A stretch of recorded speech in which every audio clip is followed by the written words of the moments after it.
ప్రాంతంలోని బైసర్ అనేటువంటి ప్రాంతంలో జరిగినటువంటి మారణ హోమం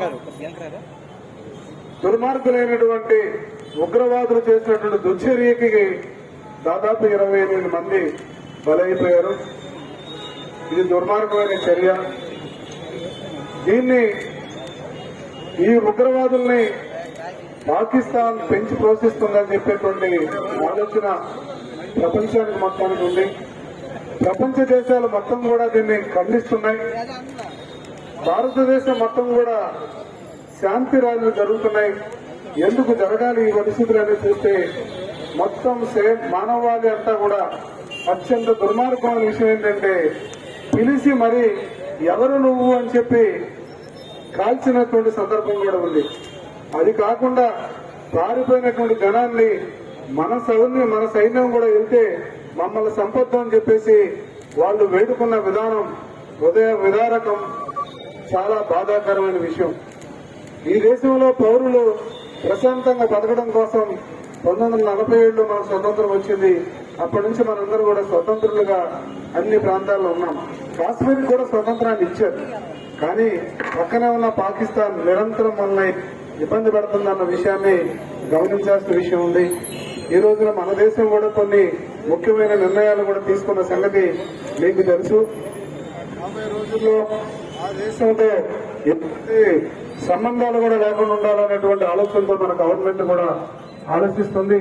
ప్రజలందరూ కూడా శాంతిగా ప్రశాంతంగా వాళ్ళందరికీ కూడా వారి ఆత్మలకి శాంతి జరగాలని మనం వేడుకోవాలి. అలాగే చూసాం మన ముఖ్యమంత్రి వర్యులు నిన్న విశాఖపట్నంలో వారు కూడా ఒక ప్రాంతానికి వెళ్లి అక్కడ కూడా వారి యొక్క ఆత్మకి శాంతి జరగాలని వారు కూడా ప్రార్థించారు. అక్కడ కూడా కొవ్వొత్తులు ర్యాలీ చేశారు. దేశం మొత్తం కూడా ఇవాళ ఇదే కార్యక్రమం చేస్తుంది. దీన్ని ఏమని అర్థం చేసుకోవాలంటే ప్రజలందరూ కూడా ప్రశాంతంగా ఉండాలి, మంచి జీవితాన్ని గడపాలి, ఇటువంటి దుర్మార్గమైన చర్యలు భవిష్యత్తులో జరగకూడదని చెప్పేసి ఆలోచనతో ఉండాలి.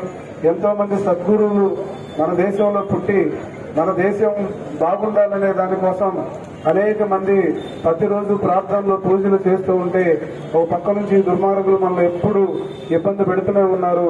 అది అన్ని సమాజాల్లో కూడా వస్తూనే ఉంది. ఇది చాలా సంవత్సరాలుగా వస్తుంది. మనం అనేక సందర్భాల్లో వాళ్ళ పట్ల మనం చాలా ప్రేమగా మన దాయాది దేశం అని చెప్పేసి మనం చాలా స్నేహంగా ఉంటే అది వాళ్ళు గమనించలేకపోతున్నారు అనేది నా సొంత అభిప్రాయం. దయచేసి వాళ్ళు ఇప్పటికైనా ఆలోచన చేసుకుని ఇటువంటి ప్రేరేపణలు చేసి సామాన్య జనాన్ని ప్రాణాలు తీసేదానికి ముందుకెళ్లకూడదనేది మా యొక్క ఆలోచన. ఓ పక్క నుంచి కూడా హెచ్చరిక కూడా, ఇది జరిగిందంటే భారతదేశం ఇంకో రకంగా గర్హించిందంటే మీరేమవుతారో కూడా తెలుసుకోమని చెప్పి ఈ సందర్భంగా తెలియజేస్తూ, చీరాల్లో ఉన్నటువంటి మొత్తం నాయకులు 3 పార్టీల వాళ్ళందరూ కూడా కలిసి ఇవాళ గడియార స్తంభంలో ఈ శాంతి ర్యాలీని చేయడం అనేది చాలా మంచి పరిణామం. ప్రజలందరూ కూడా దీన్ని దృష్టిలో పెట్టుకుని ముందుకెళ్లాల్సినటువంటి అవసరం ఉందని చెప్పేసి తెలియజేసుకుంటున్నాను.